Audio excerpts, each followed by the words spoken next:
Kemudian dampak yang berikutnya jangka pendeknya adalah kecerdasan yang berkurang. Kita bisa lihat anak-anak yang bermain usia balita itu kurang dari 2 tahun itu lincah kesana kemari. Tapi kalau anak yang stunting itu dia biasanya kurang aktif. Nah, jadi kecerdasannya berkurang. Kemudian gangguan pertumbuhan fisik juga. Adanya menurun kemampuan kognitif dalam belajar. Apabila anak sekolah agak bengong-bengong itu stunting, Pak. Biasanya kalau anak sekolah, biasanya kalau guru memberikan pelajaran itu mudah ditangkap oleh anak-anak yang aktif lah seperti itu. Kalau misalnya stunting, dia ada keterlambatan di dalam menangkap pembelajaran. Keterlambatan memahami pelajaran. Akhirnya prestasinya menurun dan tidak mampu bersaing dengan teman-temannya, Pak ya.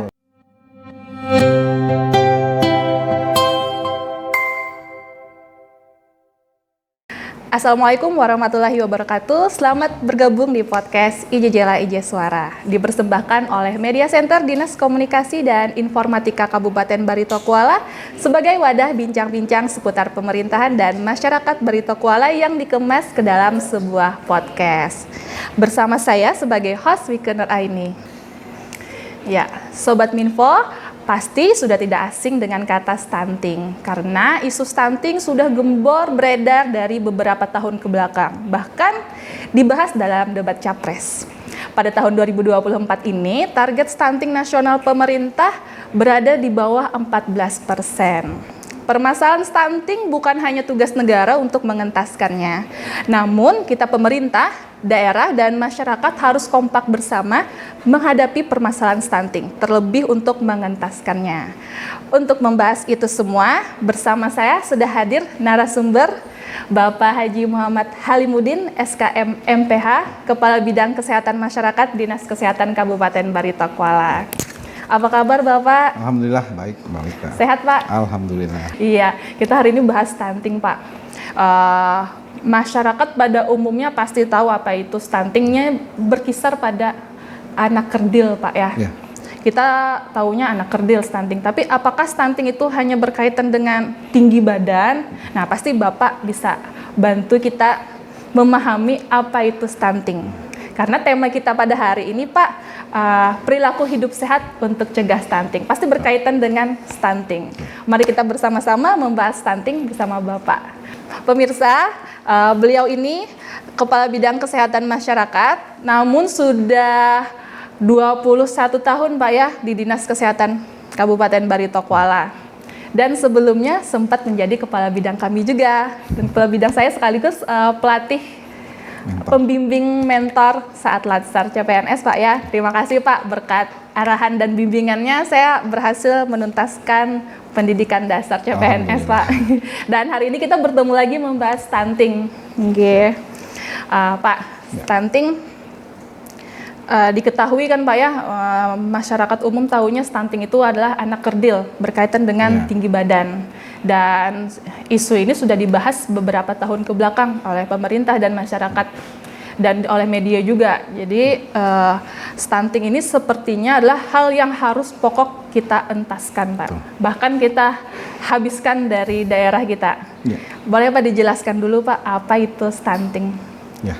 Baik, terima kasih Mbak Wike atas pertanyaannya. Pemirsa yang saya hormati, perlu juga kita ketahui bahwa masalah stunting ini adalah masalah yang luar biasa dan booming di tahun 2022 mulai, kemudian terus booming, dan bahkan berdasarkan hasil survei SSGI kemarin tahun 2022, Batola mempunyai angka stunting yang tinggi di Provinsi Kalimantan Selatan, itu nomor satu.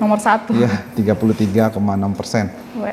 Nah, baik, sebelum kita lanjut ke masalah stunting, kita perlu lebih dulu mengetahui stunting itu apa. Iya, betul, Pak. Terminologinya menurut kesehatan, stunting itu adalah suatu kondisi di mana anak atau seseorang mempunyai tinggi badan yang lebih rendah dibanding dengan anak seusianya pada umumnya. Nah, jadi penyebab stunting ini luar biasa banyak. Salah satunya adalah selama di dalam kandungan anak tersebut kurang mendapat asupan gizi dan konsumsi gizi yang cukup. Kemudian setelah dia dilahirkan pun kurang mendapat nutrisi yang cukup. Nah, sehingga perkembangan tubuh terganggu sehingga anak tersebut bisa dikategorikan stunting. Demikian. Pak, ya. Berarti stunting itu terlihatnya dari tinggi badan juga, Pak, ya. Bisa. Oke. Kemudian dampak dari stunting itu, Pak, apakah ada pengaruhnya nih tinggi badan anak dengan kemajuan kita sebagai bernegara nih, Pak? Oh, Oke. itu sangat penting sekali kalau dampak dari stunting. Kenapa stunting ini menjadi penting? Itu karena dampaknya itu, Pak Wika. Dampaknya itu yang pertama itu adalah dampak jangka panjang maupun dampak jangka pendek. Iya. Artinya kalau kita berbicara masalah dampak itu ada dua, jangka pendek maupun jangka panjang. Nah, jangka pendeknya itu adalah apabila anak yang dilahirkan dalam posisi dalam stunting, dalam keadaan stunting itu efeknya jangka pendeknya adalah terganggunya perkembangan otak. Nah, terganggunya perkembangan otaknya pengaruh. Jadi kalau anak yang sehat cukup mendapatkan gizi dan asupan gizi dan nutrisi yang baik, maka perkembangan otaknya itu kalau kita lihat di dalam gambar itu padat gambar otaknya, sedangkan anak yang stunting itu kosong. Nah, kemudian dampak yang berikutnya jangka pendeknya adalah kecerdasan yang berkurang. Kita bisa lihat anak-anak yang bermain usia balita itu kurang dari 2 tahun itu lincah kesana kemari. Tapi kalau anak yang stunting itu dia biasanya kurang aktif. Nah, jadi kecerdasannya berkurang. Kemudian gangguan pertumbuhan fisik juga. Nah, biasanya laju pertumbuhan fisik itu pada usia 0 sampai 6 bulan, kemudian pada saat 2 sampai 3 bulan itu mulai melambat pertumbuhan tubuhnya. Nah, itu ada gangguannya karena stunting. Nah, kemudian juga ada gangguan metabolisme di dalam tubuhnya. Artinya kalaupun misalnya dia asupan gizi yang cukup, tapi karena ada gangguan metabolisme di dalam tubuhnya, maka istilahnya asupan itu tidak berarti apa-apa di dalam tubuhnya. Tidak terserap sempurna. Tidak terserap sempurna. Gitu.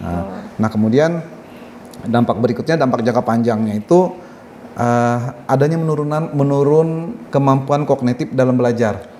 Apabila anak sekolah agak bengong-bengong itu stunting, Pak.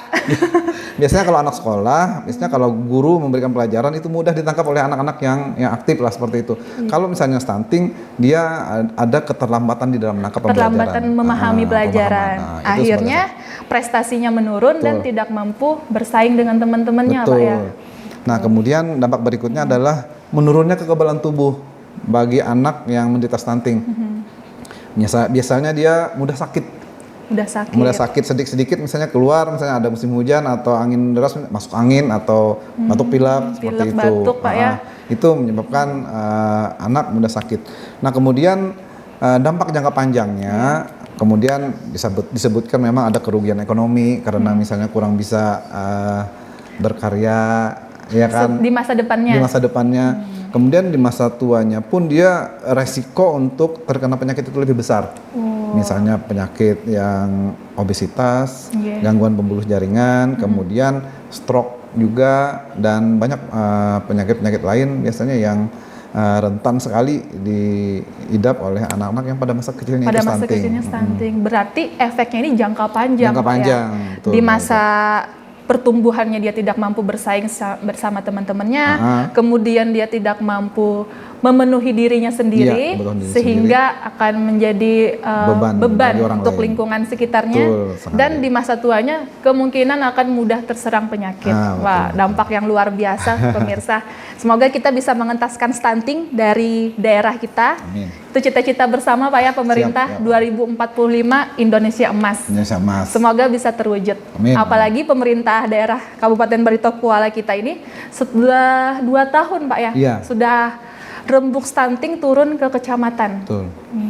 Tujuan akhir dari pemerintah daerah kita ini untuk mengentaskan stunting ini adalah dalam rangka menuju Indonesia Emas. Bagaimana kita mengharapkan pemegang tongkat estafet atau anak-anak kita yang dilahirkan pada saat ini 20 atau 40 berapa tahun yang akan datang itu betul-betul berkualitas dan bisa bersaing dengan orang atau bangsa lain. Karena 2045 Indonesia Emas dan bonus demografi. 70%-nya adalah anak-anak muda pengisinya. Tuh. Kemudian pemirsa, kita sudah tahu, Pak, ya, angka stunting kita terakhir sekitaran segitu, Pak, ya, di SSGI. Namun tahun 2024 ini sepertinya ada penurunan. Kita harapkan penurunan angka stunting karena tugas dari Dinas Kesehatan dan dinas lain terkaitnya Pak ya sudah sangat effort sekali. Siap. Sudah banyak program dari pemerintah, mulai dari Bapak Ibu asuh, mulai dari pemberian telur secara telur dan susu Pak ya, selama 7 bulan, 6 bulan berturut-turut sekitar itulah. Oke, baik. Kita lanjut Pak ya dengan dampak dari stunting. Tentunya bagaimana sih Pak keadaan angka stunting terakhir di Kabupaten Baritokuala ini yang diketahui oleh Bapak? Pak? Baik. Untuk keadaan atau angka stunting di Kabupaten Baritokuala, kita ke belakang sebentar di tahun 2022 kemarin, kita mempunyai angka dari survei status gizi Indonesia yang dilaksanakan oleh Kementerian Kesehatan, itu kita didapat angka 33,6. Iya, 33. Dan ini tentu saja menjadi yang tertinggi di Kalimantan Selatan. Nah, sehingga pemerintah daerah berupaya atau berusaha semaksimal mungkin untuk bisa menurunkan angka stunting di Kabupaten Baritokuala. Tapi di samping SSGI, tadi kan survei yang dilakukan oleh Kemenkes, kita juga mempunyai data elektronik pencatatan pelaporan gizi berbasis masyarakat atau lebih dikenal dengan EPPGBM. Gitu. Ini biasanya pencatatan dan pelaporannya dilaksanakan oleh kawan-kawan tim pengelola gizi di Puskesmas dan kader pada saat diselenggarakannya kegiatan posyandu di masyarakat. Nah, ini ada penimbangan, kemudian ada pemberian vaksin kepada bayi dan balita, itu kita lakukan di sana. Jadi data yang kita dapat berdasarkan EPPGBM itu untuk tahun 2023 kemarin data yang kita ambil pada bulan Oktober, tarikan di bulan Desember, itu besarnya adalah 10,18%. Artinya ada total bayi yang diukur yang berkunjung datang ke puskesmas ataupun ke posyandu itu sebesar 18.323 bayi. Nah, kemudian didapat angka stunting dari hal tersebut sebesar 1.865 anak.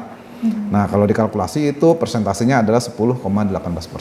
10,18% Pak ya. Kita harapkan juga tentunya akan lebih di bawah itu Pak ya. Siap. Atau setidaknya yang survei SSGI tadi hampir sama lah ya dengan survei EPPGBM yang dilaksanakan. Nah, untuk tahun 2023 kemarin memang tidak ada survei SSGI, tapi ada survei sejenis dari Kementerian Kesehatan yaitu survei SKI, Survei Kesehatan Indonesia. Nah, kemudian kami juga menunggu nih kapan hasil dari SKI atau Survei Kesehatan Indonesia itu rilis. Sementara ini pemerintah pusat belum merilis berapa sih jumlah balita stunting yang didapat oleh Kabupaten Baritokuala. Cuma kita optimis saja bahwa angka yang dihasilkan tidak jauh beda dengan yang dihasilkan dalam EPPGBM. Nah, mudah-mudahan rendah karena hal ini juga ditunjang oleh kinerja luar biasa dari pemerintah daerah melaksanakan berbagai kegiatan, berbagai macam kegiatan, apakah itu rembuk stunting, kemudian ada juga pemberian makanan tambahan, ada permata bunda, kemudian juga ada pemberian susu dan telur, tablet tambah darah. Ya, tablet tambah darah juga. Itu luar biasa, kita salut kepada pemerintah daerah yang bekerja sama dengan masyarakat, dan kita juga terima kasih kepada kawan-kawan rekan-rekan di Kominfo nih yang bisa memberikan informasi-informasi yang lebih kepada masyarakat, sehingga masyarakat jadi terpapar dan lebih mengerti apa yang dimaksud dengan stunting itu. Terima kasih kawan-kawan dari Kominfo. Sama-sama Pak, karena memang informasi stunting ini perlu diketahui oleh semua orang. Betul. Karena tugas bersama Pak ya, agar kita tidak menghasilkan atau melahirkan anak stunting di keluarga kita dan di lingkungan kita, sehingga yang diharapkan bahwa anak-anak yang akan lahir kemudian adalah generasi yang baik. Baik, betul. Kemudian nih Pak, berkaitan dengan angka stunting Pak ya, itu juga stunting yang tinggi tersebut berkaitan juga kah dengan perilaku kehidupan sehari-hari dalam rumah tangga?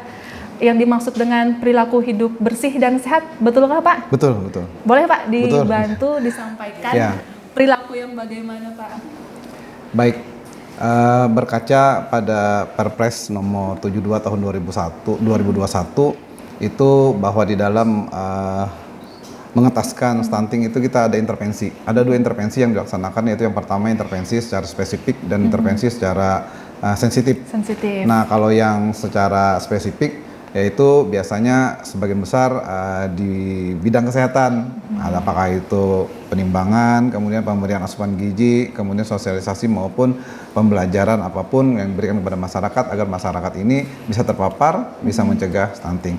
Nah, kemudian untuk yang sensitif ini luar biasa pengaruhnya terhadap stunting. Iya. Kalau yang spesifik tadi itu besarannya itu adalah maksimal itu 30%. Oh iya. Nah, akan tetapi kalau misalnya intervensi secara sensitif ini luar biasa, 70% pengaruhnya terhadap masalah stunting. Nah, ini kan erat kaitannya dengan tindakan atau pola hidup bersih dan sehat. Pola hidup bersih. Pola hidup bersih dan sehat. Nah, di mana pola hidup bersih dan sehat ini adalah bagaimana individu atau seseorang itu mampu untuk membuat dirinya itu terhindar dari sakit. Bagaimana dia bisa membuat dirinya itu mampu untuk terhindar dari sakit? Itu salah satunya adalah dengan menjaga kebersihan, higien perorangan, kemudian dan kebersihan lingkungannya. Nah, sehingga upaya-upaya yang didapat dari pribadi ini bisa ditularkan ke pribadi yang lain, sehingga berakibat lingkungan itu menjadi lebih bersih dan sehat. Nah, seperti itu. Jadi luar biasa manfaatnya dari perilaku hidup bersih dan sehat. Apalagi istilahnya perilaku hidup bersih dan sehat ini dilaksanakan oleh ibu-ibu yang hamil, kemudian masih menyusui, dan bahkan untuk balita yang menggunakan DOT untuk susu formula. Nah, ini kebersihan atau higien perorangan ini supaya lebih dimasyarakatkan lagi. Kita tahu bahwa Batola ini kan wilayahnya luas. Iya, luas. Nah, perilaku hidup bersih dan sehatnya kan erat kaitannya dengan sanitasi. Iya, sanitasi. Sanitasi ini kan ada atau dua. jamban, Pak, ya? Sanitasi ini ada dua permasalahan besar di sini. Itu, Pak? Air bersih dan jamban keluarga. Nah, kita Batola ini dikelilingi oleh air. Kalau boleh dikatakan Batola ini dari segi kuantitas luar biasa melimpah ruah airnya. Cuma kalau dikatakan dari segi kualitas, nah disinilah jadi permasalahan kita. Kualitas airnya. Kualitas air yang menjadi permasalahan kita. Nah, itu dua hal yang harus sama-sama menjadi PR dari kita semua, bahwa kualitas air yang baik kemudian akan memberikan dampak yang baik bagi kehidupan masyarakat. Salah satunya adalah untuk mencegah stunting. Untuk mencegah stunting. Sama juga seperti yang jamban. Jamban ya, jamban. Pak. Karena jamban keluarga ini istilahnya orang buang air besar secara sembarangan di sungai biasanya. Sedangkan sungai ini dimanfaatkan oleh masyarakat kita untuk kepentingan sehari-hari. Nah, itu dia masalahnya. Kadang-kadang kita ambil contoh. Kalau misalnya ibu yang mempunyai bayi, mohon maaf ini kan mengilustrasikan mengambil contoh. Kalau ibu yang mempunyai bayi, misalnya dia mandi menggunakan air di sungai. Nah, setelah dia mandi di air sungai, kemudian anaknya menangis, minta disusui misalnya. Nah, sementara dia baru mandi di sungai. Nah, setelah dia naik bersih-bersih sebentar, langsung dia menyusui anaknya. Langsung tempel pada anaknya. Padahal, kalau misalnya kita berperilaku hidup bersih dan sehat, dia harus membersihkan dirinya terlebih dahulu. Kalau bisa aja misalnya dibersihkan dulu dengan air yang lebih bersih, lebih istilahnya untuk mencegah misalnya air yang kotor yang masih habis dari mandi air sungai tadi, sehingga si anak langsung bisa menyusu. Nah, kalau misalnya tidak dibersihkan dulu, langsung menempel misalnya anak itu kemungkinan anak itu bisa kena penyakit diare. Nah, itu baru tahu saya, Pak. Makanya, kemudian contoh lain lagi misalnya untuk DOT. DOT ini juga mencuci dotnya itu berkaitan dengan air, Pak. Nah, air betul. bersih, biasanya kita kalau mencuci DOT itu, apalagi kalau misalnya mohon maaf masyarakat kita yang hidup di pinggiran sungai, biasanya begitu harus bersih-bersih, habis bersih kan pakai sabun, habis pakai sabun dibilas lagi pakai air itu, langsung ditiriskan. Jadi kemungkinan bakteri itu masih bisa menempel di situ. Nah, itu. Itu jadi, kenapa harus dicuci pakai air panas biasanya. Makanya biasanya kalau ada pengetahuan yang baik, mungkin kan DOT itu begitu sudah dicuci, kemudian pakai air panas kembali. Apakah itu direbus atau misalnya dibilas dengan air panas. Nah, baru ditiriskan untuk didinginkan, nanti kemudian baru digunakan oleh anak untuk mendodotnya itu. Berarti luar biasa pengaruh dari perilaku hidup sehat, Pak, ya, karena akan berdampak pada kesehatan di keluarga. Betul. Keluarga sering sakit, ekonomi juga terganggu juga untuk pengobatan. Baik Pak, lanjut dengan perilaku kehidupan sehari-hari yang menjadi penyebab lahirnya anak stunting setelah dari perilaku kehidupan di sebuah keluarga nih Pak. Iya. Boleh Pak dijelaskan, apalagi sih Pak? Apakah hanya menjaga kesehatan, menjaga kebersihan? Apakah ada lagi Pak selain itu? Perilaku kehidupan sehat. Baik, tadi ada beberapa hal mungkin yang sudah saya sampaikan di awal. Artinya perilaku hidup bersih dan sehat, kemudian pemberian nutrisi maupun asupan gizi pada ibu hamil, kemudian pada anak yang sudah lahir, kemudian harus diberikan gizi dan nutrisi yang baik. Nah, kemudian ada beberapa hal lain yang menyebabkan juga anak itu stunting. Antara lain salah satunya adalah pola asuh, praktik atau pola asuh. Nah, ini karena kurangnya pengetahuan tentang kesehatan dan masalah gizi mengakibatkan ya salah asuh tadi. Sehingga makanan yang diberikan untuk anak-anak itu misalnya yang di bawah usia dari 2 tahun itu macam-macam. Padahal untuk anak yang usia 0 sampai dengan 6 bulan itu memang harus dikasihkan ASI eksklusif. Tidak boleh ditambah yang lain-lain. Tidak boleh campur air. Tidak boleh campur air atau campur makanan yang lain. Kecuali susu formula yang dikhususkan untuk ketentuan keadaan tersendiri Pak ya. Misalkan tidak ada ASI dan lain-lain. Nah, betul. Kalau misalnya ASI-nya bermasalah, mungkin kan masih belum keluar atau ada bermasalah, mungkin bisa digantikan dengan susu formula. Tapi kita lebih mengedepankan, boleh dikatakan tanda petik wajib lah. Wajib ASI 0 sampai dengan 6 bulan itu dikasihkan anak ASI eksklusif. Nah, kemudian kita juga mengetahui bahwa 60% anak pada usia 0 sampai 6 bulan itu tidak mendapatkan ASI eksklusif. Ternyata walaupun sudah wajib diumumkan Pak ya 6 bulan, 60%-nya masih belum eksklusif. Ini terlepas dari misalnya apakah orang tuanya itu mempunyai kesibukan lain sehingga anaknya dititipkan tidak bisa dikasihkan ASI eksklusif. Mungkin seperti itu atau permasalahan lain. Kemudian juga kita melihat di sini bahwa 2 dari 3 anak pada usia 6 sampai 24 bulan tidak mendapatkan atau tidak menerima makanan pengganti ASI. Nah, tidak menerima makanan pengganti ASI, MPASI Pak ya. MPASI. Lalu anak diberi itu kan, apa? Nah, anak itu kan biasanya begitu dia sudah selesai ASI eksklusif, misalnya 0 sampai 6 bulan, itu 6 bulan ke atas itu dia sudah harus ada diberikan makanan pendamping ASI. Makanan pendamping ASI. Nah, jadi karena itu kan kebutuhan nutrisi atau gizi yang diperlukan oleh tubuh si anak itu. Jadi harus ada makanan pendamping. Nah, untuk makanan pendamping itu juga jangan sembarangan. Juga kita memberikan dengan pengetahuan, harus dengan konsultasi dengan kawan-kawan yang ada di sarana kesehatan, apakah di Puskesmas atau di Posyandu. Iya. Berarti sang ibu juga wajib Pak mencari informasi Pak ya tentang MPASI apa yang penting untuk anaknya. Nah, kemudian yang kedua setelah yang praktek pengasuhan anak yang kurang baik atau salah, kemudian ada juga kurangnya akses ke makanan bergizi. Nah, kurangnya akses ke makanan bergizi. Di sini ada data kita bahwa 1 dari 3 ibu hamil itu anemia.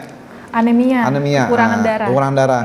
Nah, ini kan biasanya kalau ibu hamil, kemudian ibu yang sudah melahirkan itu harus sering-sering tetap kunjungan ke sarana kesehatan, apakah itu ke Puskesmas atau ke Posyandu, karena di situ masih akan diberikan pemeriksaan, apakah itu imunisasi. Kemudian apabila ada kita ketahui misalnya ibu hamil atau ibu yang sudah melahirkan itu kekurangan darah atau anemia, mungkin akan diberikan tablet tambah darah di sana. Nah, kemudian juga kenapa terjadinya stunting itu juga mungkin karena makanan bergizi sekarang mahal. Nah, ini berkaitan jadi juga dengan permasalahan ekonomi, juga. Pak ya. Apalagi sekarang kan harga barang-barang sudah mulai merangkak naik. Nah, kemudian kemampuan ekonomi dari daya beli masyarakat juga berkurang. Nah, itu juga bisa mengakibatkan anak stunting. Kemudian yang ketiga itu kurangnya air bersih dan sanitasi. Seperti yang kita bicarakan di awal tadi. Sanitasi dan air bersih. Kemudian 1 dari 5 rumah tangga masih buang air besar sembarangan di tempat terbuka. Waduh, 1 dari 5. Ini data nasional. Data nasional kita ambil. Tapi tidak hanya di Kabupaten Barito Kuala, data nasional 1 dari 5. Mungkin kalau untuk Patola mungkin bisa jadi lebih. Kita harapkan sih tidak ada Pak ya. Nah, kemudian berkurang lah. 1 dari 3 rumah tangga masih belum memiliki akses air bersih. Akses air bersih. bersih. Nah kemudian yang selanjutnya masih terbatasnya layanan kesehatan. Layanan kesehatan juga masih terbatas kita. Apalagi kita ketahui bahwa Batola ini kan bukan wilayah yang kecil, sangat luas. Jadi dengan segala keterbatasan juga dari layanan kesehatan juga masih bisa belum sampai kepada masyarakat di daerah-daerah yang kantong-kantong yang ujung lah, tapi kita tetap berusaha untuk mendekatkan kepada masyarakat, mendekatkan pelayanan kepada masyarakat. Tapi bisa aja kadang-kadang masalahnya masih rendahnya juga kunjungan ke posyandu. Nah, kesadaran untuk mengunjungi posyandu. Padahal ini penting bagi masyarakat, terutama untuk mencegah stunting itu tadi. Walaupun anaknya nampak sehat dan baik-baik saja Pak ya di rumah, tetap harus dibawa ke posyandu. Karena di posyandu pemeriksaan lebih detail terlihat di situ. Jadi saya tegaskan lagi bahwa di sini kan ada terbatasnya layanan kesehatan, termasuk layanan antenatal care, artinya pelayanan kepada ibu hamil maupun postnatal. Kemudian pembelajaran dini yang berkualitas, artinya 1 dari 3 anak usia 3 sampai 6 tahun itu tidak terdaftar di PAUD. 1 dari 3 anak usia 3 sampai 6 tahun itu tidak terdaftar di PAUD. Kemudian 2 dari 3 ibu hamil belum mengkonsumsi suplemen zat besi yang memadai. Nah, ini kan kepengetahuan lagi dan kesadaran. Nah, itu yang penting kita galakan kepada masyarakat. Erat kesadarannya Pak ya harusnya. Karena kalau kita sadar ya kita harus mencari tahu informasi, kita harus berusaha lebih lagi Pak ya mencari akses kesehatan dan melengkapi gizi. Walaupun memang memenuhi gizi itu tentu pakai uang juga Pak ya. Namun biasanya ada trik-triknya gimana dapat gizi yang murah dan berkualitas Pak ya. Ya intinya juga jarak tadi kan layanan kepada masyarakat tadi, kemudian juga ada masyarakat yang tidak mendapatkan akses yang memadai untuk mendapatkan layanan imunisasi. Nah karena apakah jalan, bisa jadi akses jalan Pak. Itu yang kadang-kadang menjadi menghambat kita. Tapi kita selalu berusaha untuk memberikan layanan yang baik kepada masyarakat untuk mencegah atau menurunkan angka stunting di Barito Kuala. Baik Pak, berkaitan dengan akses masyarakat Pak, saya tertarik Pak ngebahas sanitasi Pak. Sanitasi yang berkaitan dengan sanitasi yang layak dan tidak layak Pak. Boleh Pak diulik lagi Pak, agar kita semakin sadar ke pentingnya sanitasi di kehidupan kita Pak. Iya. Kalau kita berbicara masalah sanitasi ini tentunya tidak lepas dari air bersih dan jamban keluarga. Jamban keluarga tadi. Ya. Nah kalau kita berbicara masalah air bersih, memang dari segi kuantitas sekali lagi ulun sampaikan bahwa masyarakat di Kabupaten Barito Kuala ini tidak kekurangan air. Tidak kekurangan air. Dari segi kuantitas, tapi dari segi kualitas air bersih kita memang sangat kekurangan. Jadi banyak kantong-kantong tertentu memang untuk air bersih kita dilayani oleh PDAM. Nah, tapi di tempat-tempat tertentu, apalagi di pesisir, mungkin apakah kesadaran masyarakat itu karena terlalu dekat dengan sumber air, mereka wah ngapain kita susah-susah pakai air PDAM, air bayar Pak ya. Sama, nah itu kan susah-susah bayar. Tapi itu kembali lagi kepada perilaku masyarakat sendiri, bahwa air bersih itu memang sangat penting untuk kita masyarakat dalam upaya untuk berperilaku hidup bersih dan sehat. Memang untuk kualitas air kita itu di samping PDAM, mungkin itu dari kawan-kawan dari PU itu ada Pamsimas juga dilaksanakan dan berfungsi, itu juga sangat membantu bagi masyarakat di daerah yang jauh yang tidak terlayani oleh PDAM. Tapi juga kita berharap mudah-mudahan di masa yang akan datang wilayah Kabupaten Barito Kuala ini lebih banyak lagi teraliri oleh PDAM, utamanya untuk air bersih kepada masyarakat. Nah kemudian yang kedua masalah WC atau jamban sehat atau buang air besar ini memang jadi permasalahan bukan hanya di Kabupaten Barito Kuala tapi di kabupaten-kabupaten di seluruh Indonesia. Kabupaten Barito Kuala mempunyai desa-desa tertentu. Kita ada kurang lebih 27 desa yang sudah stop buang air besar sembarangan. Artinya masyarakat desa tersebut tidak ada lagi yang buang air besar sembarangan. Nah ini walaupun relatif kecil, tapi ini adalah merupakan satu sisi bahwa keinginan masyarakat itu untuk berperilaku hidup bersih dan sehat itu ada. Sudah mulai ada. Sudah ada. Nah jadi diaplikasikan mereka dengan desa yang stop buang air besar sembarangan. Artinya masyarakat tidak lagi buang air besar sembarangan, apakah itu di kali, di kebun, atau di parit, Iya. dan Sawah lainnya mungkin, Pak. kecuali di tempat atau WC yang sudah disediakan. Nah, itu luar biasa masyarakat tempat kita. Artinya sudah ada perubahan, Pak, Sudah ada ya. perubahan perilaku. Dari budaya buang air besar sembarangan ke tempat yang sudah sesuai, yang layak dan sehat. Iya. Baik, Pak. Berkaitan dengan memiliki hidup yang sehat tadi, Pak, sangat erat kaitannya dengan perempuan nih, Pak. Iya. Perempuan dan anak, karena Iya. perempuan yang menyusui. Iya. Siapa saja sih, Pak, yang harus memiliki perilaku hidup sehat agar kita bisa mencegah lahirnya anak stunting, Pak? Oh. Kalau berbicara masalah hidup sehat ini adalah merupakan hak asasi setiap orang. Berarti semua orang harus jaga kesehatan, Pak, ya? Hak asasi manusia adalah memperoleh hidup bersih dan sehat sebenarnya. Nah, kemudian siapa saja yang harus memiliki hidup sehat? Dari pertanyaan itu tadi, kita di samping sehat adalah hak asasi, terpenting di sini adalah remaja putri. Oh ya, remaja putri. Nah, yang pertama ini adalah remaja putri, karena remaja putri ini adalah calon ibu Calon ibu. yang akan melahirkan anak, kemudian dan bagaimana supaya anak yang dilahirkan ini tidak stunting.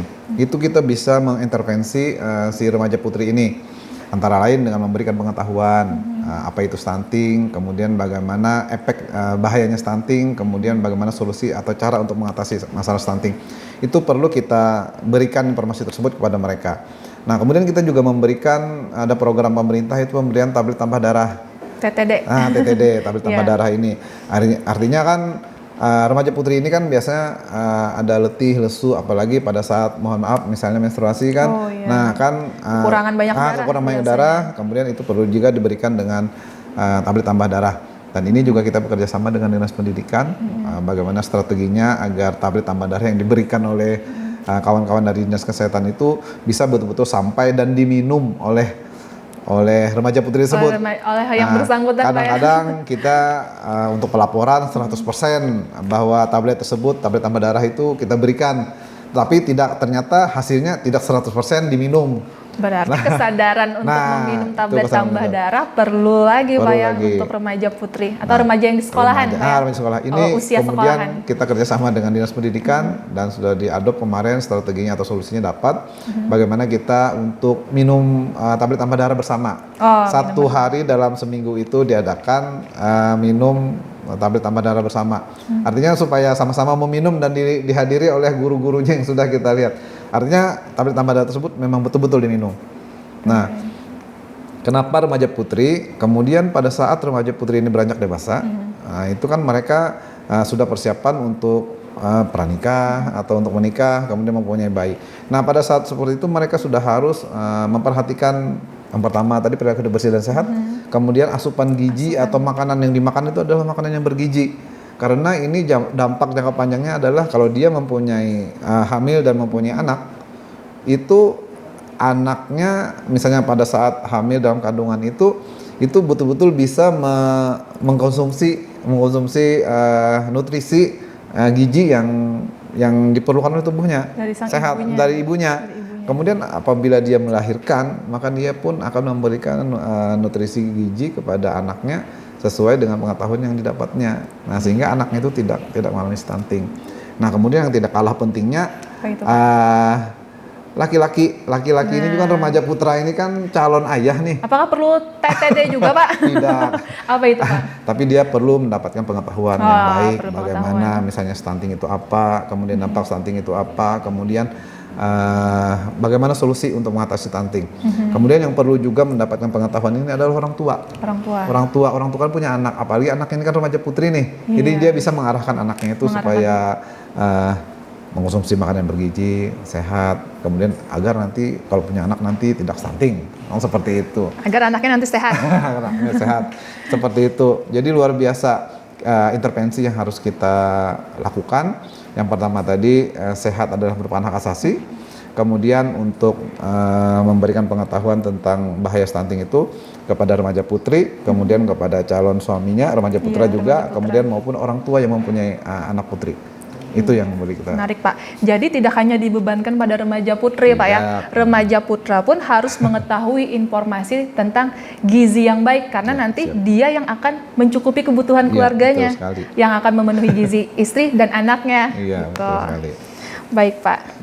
Siapa saja yang sudah Siapa saja yang harus memiliki hidup sehat tadi terjawab Pak ya? Iya. Semua orang, karena itu terkait dengan hak asasi manusia. Tidak terlepas dari gender, laki-laki maupun perempuan semuanya harus jaga kesehatan. Baik Pak, lanjut Pak. Menjaga kesehatan tentu berhubungan dengan makanan sehari-hari Pak, berkaitan dengan gizi dan asupan. Apa sih Pak yang harus dikonsumsi oleh keluarga agar kita tidak melahirkan anak yang stunting Pak? Gizi yang seperti apa Pak yang diperlukan? Boleh Pak disampaikan? Siap, boleh. Artinya untuk konsumsi makanan yang bergizi itu beragam. Nah, artinya kita mengkonsumsi makanan bergizi beragam, seimbang. Makanan bergizi itu seperti apa? Artinya kan ada istilahnya kegiatan isi piringku di Dinas Kesehatan. Isi piringku itu artinya dalam satu piring itu dibagi beberapa sekat. Nah, sepertiga itu adalah karbohidrat, kemudian ada protein di situ, ada lauk pauk dan sayur dan buah. Lengkap Pak ya? Lengkap, artinya dengan menu seperti itu kita harapkan tidak menghasilkan stunting lah, generasi stunting di kemudian hari. Nah kemudian untuk makan itu tidak harus mahal.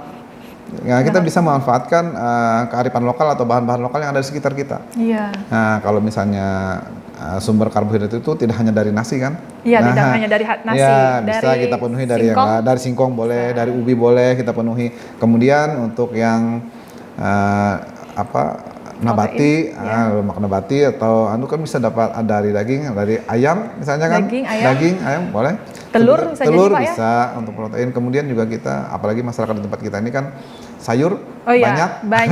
Sayur tumbuh subur di Kabupaten Barito Kuala. Buah-buahan juga harus dilengkapi. Apalagi yang penting ada susu untuk anak itu. Oke, untuk wilayah kita yang agraris, yang pertanian dan ini Pak ya, harusnya bisa terpenuhi kecukupan dari sayur mayurnya, apalagi kita juga dikelilingi oleh sungai, lauk pauknya juga bisa tercukupi harusnya Pak ya. Kita kadang-kadang Mbak Wike ada anekdot dari masyarakat. Apa itu Pak? Bahwa kita ini kan kalau dari segi protein ikan luar biasa nih. Luar biasa banyak. Haruan banyak lah. Untuk ikan banyak kita melimpah ruah. Kemudian untuk yang sayur banyak juga melimpah ruah. Tapi kenapa kita tuh kekurangan energi protein, kemudian kekurangan sayur? Karena mereka untuk memenuhi kebutuhan itu biasanya mereka jual. Ikan itu tidak mereka konsumsi sendiri, tapi mereka jual untuk memenuhi kebutuhan hidupnya. Bagaimana mereka mempunyai ayam yang menghasilkan telur misalnya, tapi telurnya itu tidak mereka konsumsi, tapi mereka jual untuk memenuhi kebutuhan hidup yang lain. Atau bisa jadi nih Pak, anaknya cuma suka telur aja yang dikasih, bisa jadi Pak. Bisa jadi, nah itulah masyarakat kita.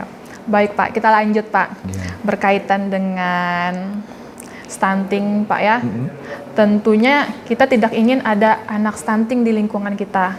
Namun tidak menutup kemungkinan ternyata kita menemui orang-orang yang termasuk beresiko stunting Pak. Apa sih yang bisa kita lakukan sebagai masyarakat umumnya, karena kita peduli juga nih terhadap stunting Pak. Iya, terima kasih. Ini kan kalau kita bedakan dulu Mbak Wikla, kalau misalnya kita menemukan anak stunting atau kita menemukan yang beresiko stunting. Beresiko stunting beda Pak ya. Kalau misalnya kita masyarakat ini jujur, kalau masyarakat memang sering berkunjung ke sarana kesehatan, bahkan itu ke posyandu maupun di sarana kesehatan, itu kan ada warning, ada penapis di situ. Biasanya begitu ibu hamil itu kan mereka mendapatkan buku saku lah atau apa itu yang namanya, buku pink itu, apa itu namanya buku gizi ya? Ya. KMS itu, kartu menuju sehat. Nah, ada KMS-nya itu. Jadi di buku itu harus sering dibaca. Jangan hanya kita begitu kita datang ke puskesmas atau posyandu langsung dikasihkan aja untuk ditulis. Tidak, itu banyak sekali. Sebenarnya sudah ada di dalam buku itu. Banyak sekali hal-hal yang perlu dipelajari dan dibaca. Memang rata-rata kita ini memang malas baca sebenarnya.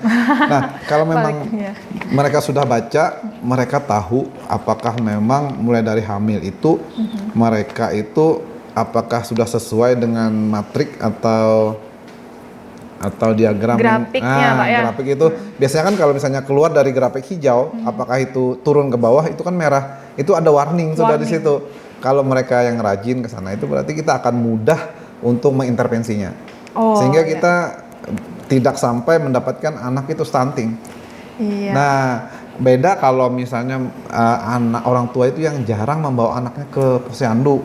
Nah, jadi kan dia tidak tahu apakah anaknya ini sehat-sehat aja. Oh, kalau melihat kondisinya dari sehat-sehat kondisi aja kan. fisik yang terlihat sehat. aja.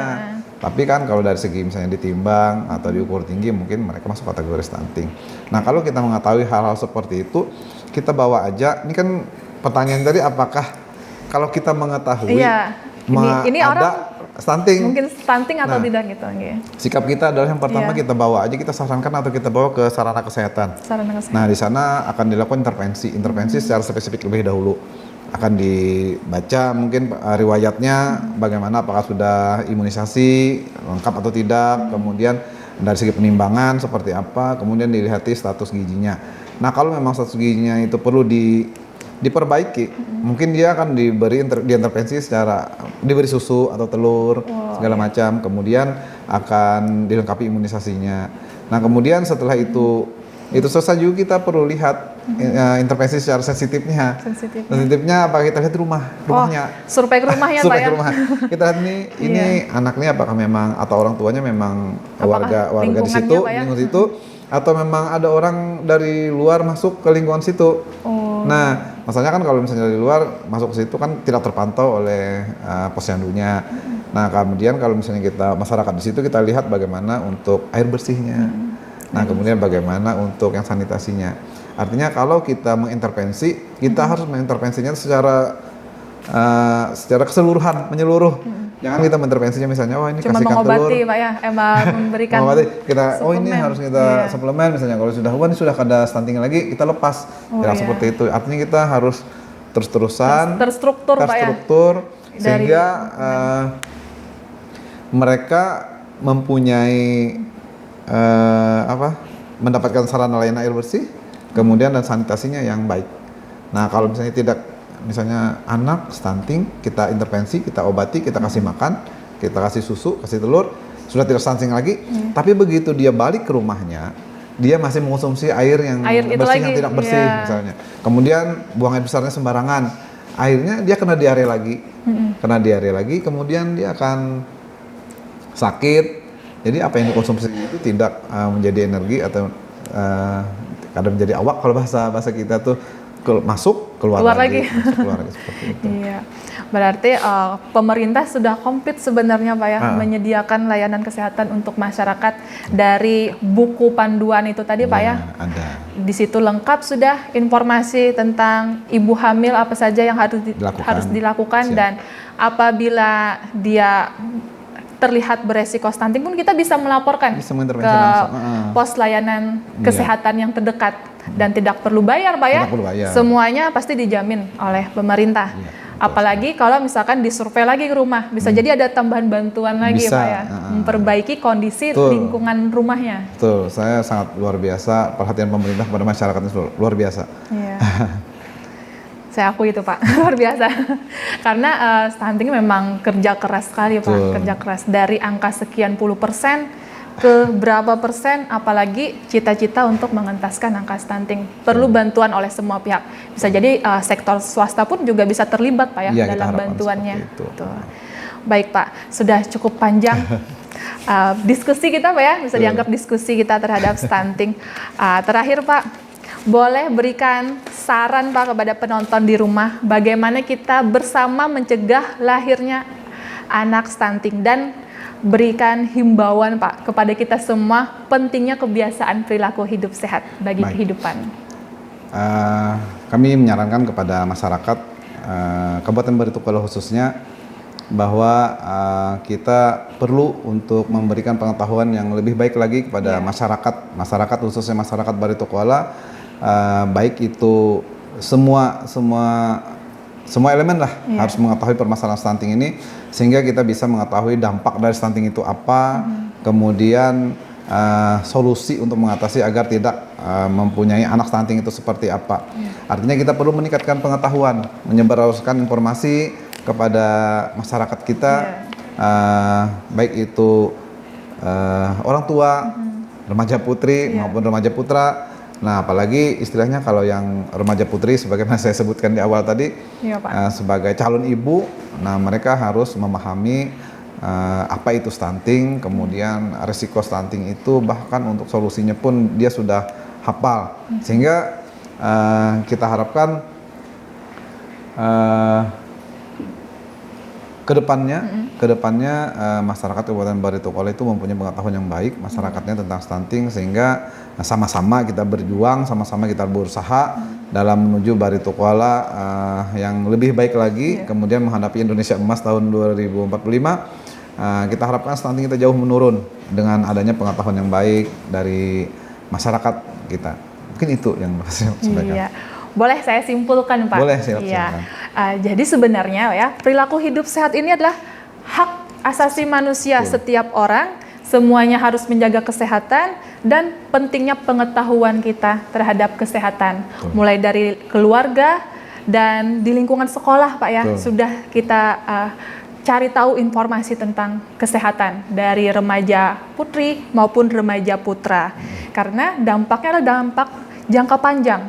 Di masa yang akan datang, kita harus melahirkan generasi yang sehat, Pak ya, untuk Indonesia yang lebih baik lagi. Baik, demikian perbincangan kita bersama narasumber dari Kepala Bidang Kesehatan Masyarakat Dinas Kesehatan Kabupaten Baritokwala, Bapak Haji Muhammad Halimuddin, SKM MPH. Terima kasih sudah berhadir memberikan informasi yang sangat penting untuk kita semua. Semoga apa yang disampaikan tadi bermanfaat dan memberikan pengetahuan lebih ke masyarakat. Amin. Baik, Sobat Minfo yang di rumah, pantau terus podcast kita IJJLA IJ Suara di YouTube Kominfo Batola seputar informasi di bumi IJJLA Kabupaten Baritokwala. Sampai jumpa. Wassalamualaikum warahmatullahi wabarakatuh. Waalaikumsalam.